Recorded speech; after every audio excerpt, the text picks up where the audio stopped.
Police കസ്റ്റഡിയിലെടുത്ത mobile phone വിട്ടു നൽകണമെന്ന് ആവശ്യപ്പെട്ട് മധ്യവയസ്കൻ തൊടുപുഴ ഡിവൈഎസ്പിക്ക് പരാതി നൽകി. കരിമണ്ണൂർ പാറക്കതിരപ്പേൽ ബാബുവാണ് പരാതിക്കാരൻ. തൊമ്മൻകുത്തിലുള്ള മകളുടെ വീട്ടിലെത്തിയപ്പോൾ മകളുടെ ഭർത്താവ് ഫോൺ തട്ടി താഴെയിട്ടെന്നും ഇയാൾ ഇതേ ഫോണിൽ നിന്ന് വിളിച്ചതനുസരിച്ച് പോലീസ് എത്തി തൻ്റെ ഫോൺ കസ്റ്റഡിയിലെടുത്തു എന്നുമാണ് ബാബുവിൻ്റെ പരാതി.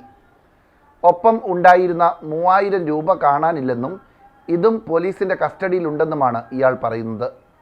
ഫോണും പണവും തിരികെ ലഭിക്കണമെന്നാവശ്യപ്പെട്ടാണ് ഇദ്ദേഹം ഡിവൈഎസ്പിക്ക് പരാതി നൽകിയത്. ബഹുമാനപ്പെട്ട ജനങ്ങളോട് എനിക്ക് കണ്ണീര് ആയിട്ട് ഒരു കാര്യങ്ങൾ പറയാനുള്ളതാണ്. ഞാൻ ഇന്നലെ എൻ്റെ മകളുടെ വീട്ടിൽ പോയതാണ്.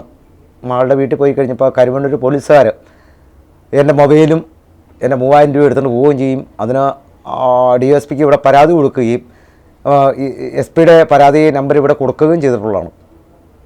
എന്നെ കാട്ടാന ഇറങ്ങുന്ന സ്ഥലത്ത് കാട്ടിൽ കൊണ്ട് ഇറക്കുകയും അവിടുന്ന് ഞാൻ രക്ഷപ്പെട്ട് വരികയും എങ്ങനെയോ തമ്പുരാൻ്റെ കൃപ കൊണ്ടാണ് രക്ഷപ്പെട്ട് വന്നത്. ജനങ്ങളിത് കേൾക്കണം, ഈ കാര്യങ്ങൾ നിങ്ങൾ ഉൾക്കൊള്ളണം. കാട്ടാന വന്ന് ഇറങ്ങുന്ന സ്ഥലത്ത് കൊണ്ട് ഒരാളെ കൊണ്ട് വിടുക എന്ന് പറഞ്ഞാൽ ഭയങ്കര സങ്കടമുണ്ട്.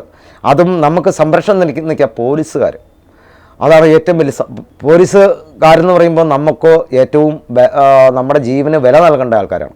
അപ്പോൾ എൻ്റെ മൊബൈൽ ഫോൺ ഇപ്പോൾ പാർട്ടി ഓഫീസിൽ നിന്ന് വിളിച്ചു ചോദിച്ചപ്പോൾ എൻ്റെ മൊബൈൽ ഫോൺ സ്റ്റേഷനിലുണ്ടെന്നാണ് പറഞ്ഞത്. പൈസയുടെ കാര്യങ്ങളൊന്നും അവർ പറയുന്നില്ല. അപ്പോൾ മൊബൈൽ ഫോൺ അവിടെ ഉണ്ടെങ്കിൽ എൻ്റെ പൈസ ഉണ്ടാവുമല്ലോ സത്യമായിട്ടും.